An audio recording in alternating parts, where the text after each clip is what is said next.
சிறுநீரை அடக்குவதால் உடலில் பல்வேறு பிரச்சினைகள். ஒரு நபர் தொடர்ந்து நீண்ட நேரம் சிறுநீரை அடக்கி வைத்தால் அது அவரது உடல் பாகங்களை சேதமடையச் செய்யலாம். சிறுநீரை அடக்கி வைப்பதால் சிறுநீரகங்களின் அழுத்தத்தை அதிகரிப்பது மட்டுமல்லாமல் அதில் வடுக்கள் ஏற்படுத்துவதால் எதிர்காலத்தில் கடுமையான சிறுநீரக நோய்களுக்கு வழிவகுக்கும். மேலும் சிறுநீரை தடுக்குவதால் அது சிறுநீரக கல் ஏற்பட காரணமாக அமையும். சிறுநீர்ப்பையில் அழுத்தத்தை அதிகரிக்கும், இது வலியை ஏற்படுத்தும். இந்த வலி சிறுநீரகத்தையும் அடையலாம்.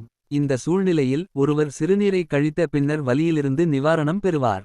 இந்த வலியிலிருந்து நிவாரணம் பெற்றாலும் எதிர்காலத்தில் கடுமையான சிறுநீரக நோய்களுக்கு வழிவகுக்கும் என்பதை நினைவில் கொள்ள வேண்டும்.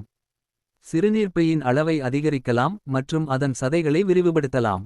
இந்த மாற்றங்கள் சிறுநீரை கட்டுப்படுத்தும் திறனை பாதிக்கிறது. பல சூழ்நிலைகளில் சிறுநீரை வெளியிடுவதும் பிளேடருக்கு சிக்கலை ஏற்படுத்துகிறது. இந்த சிக்கல் நம்மை அறுவை சிகிச்சைக்கு நம்மை கொண்டு செல்லலாம். சிறுநீரை அடக்கி வைப்பதால் சிறுநீர் பாதை நோய் தொற்று ஏற்படும் என்ற அச்சமும் உள்ளது. உண்மையில் கழிப்பறை சுத்தமாக இல்லாமல் இருக்கும் பட்சத்தில் நாம் அங்கு சிறுநீர் கழிக்க போகும்போது பாக்டீரியா வளர வாய்ப்பு கிடைக்கக்கூடும். இது சிறுநீக பை வரையிலும் பாதிக்கலாம்.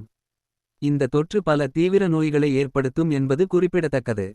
இயற்கை உணவு மருத்துவ ஆலோசகர் பாரம்பரிய சிகிச்சை சித்த வைத்தியர் சுரேஷ்.